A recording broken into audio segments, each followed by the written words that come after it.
بسم اللہ الرحمن الرحیم۔ السلام علیکم اسٹوڈنٹس۔ جی تو آج کا ہمارا لیکچر ہے القرآن سورۃ الرعد تفصیلی سوال۔ کل ہم نے اس کے شارٹ کویشچن کیے تھے، آج جو ہے ہم اس کے تفصیلی سوال کریں گے۔ تفصیلی سوال میں جو ہے سورۃ الرعد کے بنیادی مضامین پر نوٹ لکھنا ہے ہم نے، ٹھیک ہے۔ تو سب سے اس کا جو ہے آپ کا بنیادی مضامین جو ہے وہ سارا آئے گا، ٹھیک ہے۔ آپ کو میں ساتھ ساتھ اس کی ہیڈنگس بھی بتا دوں گی، ساتھ ساتھ آپ نے وہ بھی نوٹ کر لینی ہے، ٹھیک ہے۔ تو سب سے سورۃ الرعد کے آغاز میں، ٹھیک ہے، یہاں سے آپ کا شروع ہو رہا ہے، پیج نمبر 96 میں ہے۔ سورۃ الرعد کے آغاز میں اللہ تعالیٰ کی قدرت کاملہ کے دلائل بیان کیے گئے ہیں، ٹھیک ہے۔ یہاں پہ آپ ہیڈنگ بنا لیجئے گا، اللہ تعالیٰ کی قدرت کاملہ کے دلائل کا بیان، ٹھیک ہے۔ اللہ تعالیٰ نے آسمان کو بغیر ستونوں کے کھڑا کیا ہے، سورج اور چاند انسان کے لیے مسخر کر دیے ہیں۔ مسخر یعنی تسخیر کیا گیا ہے، یہاں تابع کیا ہوا، ٹھیک ہے۔ زمین کو بچھونا بنایا ہے، اس کے اندر پہاڑوں اور نہروں کا حسین امتزاج رکھا ہے، ٹھیک ہے۔ امتزاج یعنی دو یا دو سے زیادہ چیزوں کو جو ہے وہ اکٹھا کرنا، ہو جانا، ٹھیک ہے۔ دو چیزوں کا جو ہے وہ اکٹھا ہو جانا یعنی مل کر ایک جگہ پہ اکٹھا ہو جانا۔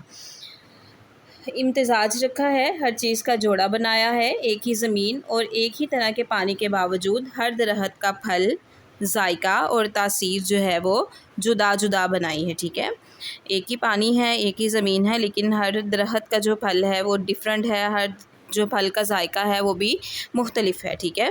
انسانوں کو نصیحت کی گئی ہے کہ اس میں غور و فکر کرے اور اللہ تعالیٰ کی طرف رجوع کرے، یعنی اللہ تعالیٰ کی طرف لوٹ جائے، ٹھیک ہے۔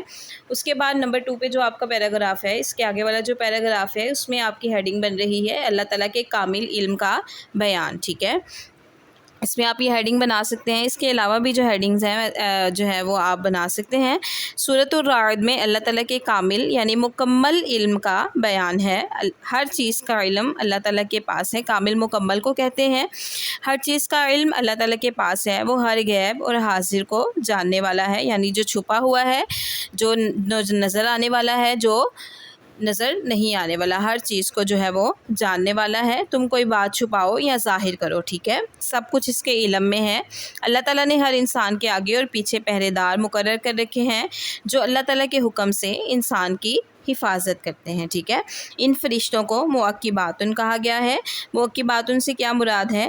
وہ فرشتہ جو انسان کے دائیں یا بائیں، انسان کے دائیں اور بائیں سائڈ پہ موجود ہوتا ہے، یعنی جو جو دائیں والا ہے وہ انسان کی نیکیاں لکھتا ہے اور بایاں جو ہے وہ جنہیں کرام کاتبین بھی کہا گیا ہے، ٹھیک ہے۔ نبی کریم صلی اللہ علیہ وآلہ وسلم نے فرمایا ہے، فرشتے آگے پیچھے زمین پر آتے جاتے رہتے ہیں، کچھ فرشتے رات کے ہیں اور کچھ دن کے ہیں، یہ سب فجر اور عصر کی نماز میں جمع ہو جاتے ہیں۔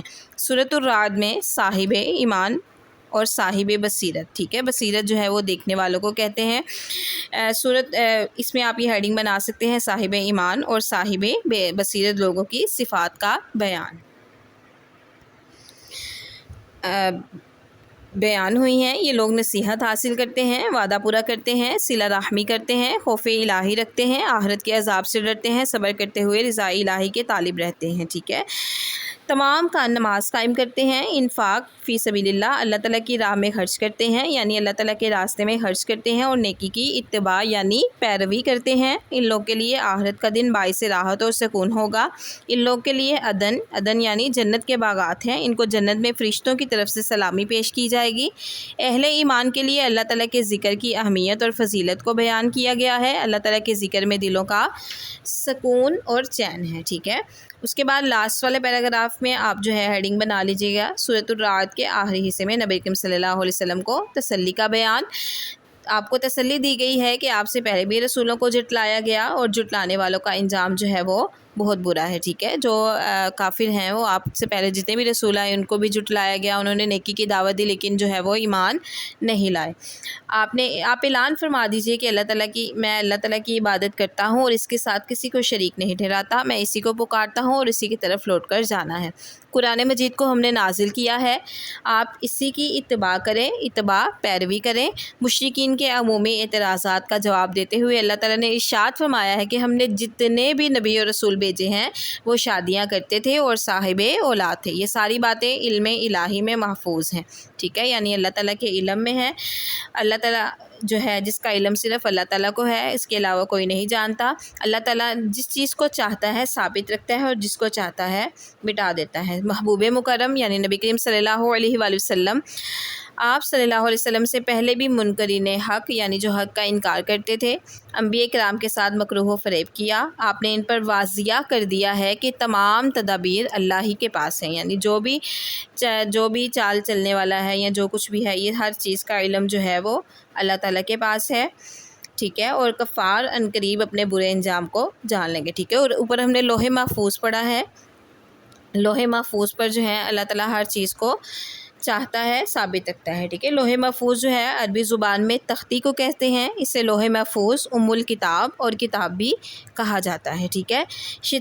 یہ شیطان کی دسترس سے پاک ہے، یعنی یہاں پہ جو ہے وہ شیطان نہیں جا سکتا، پاک ہونے کی وجہ سے اسے لوح محفوظ کا نام دیا گیا ہے۔ یہ عرش کی دائیں جانب ہے، اس کو اللہ تعالیٰ نے پیدا فرمایا ہے اور اس کی مسافت جو ہے وہ کافی جو ہے وہ لمبی ہے، ٹھیک ہے۔ تو آج کا جو ہے ہمارا اتنا ہی لیکچر تھا، ملتے ہیں نیکسٹ لیکچر میں۔ اللہ حافظ۔